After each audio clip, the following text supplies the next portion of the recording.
Hello, in front of me I've got Garmin Campervan navigation. In this video I'll show you how to find point of interest in your navigation. At the beginning, from the homepage of the navigation, select Trendy Places.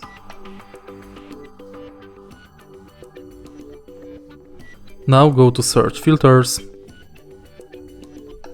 Categories, and here we've got the point of interest.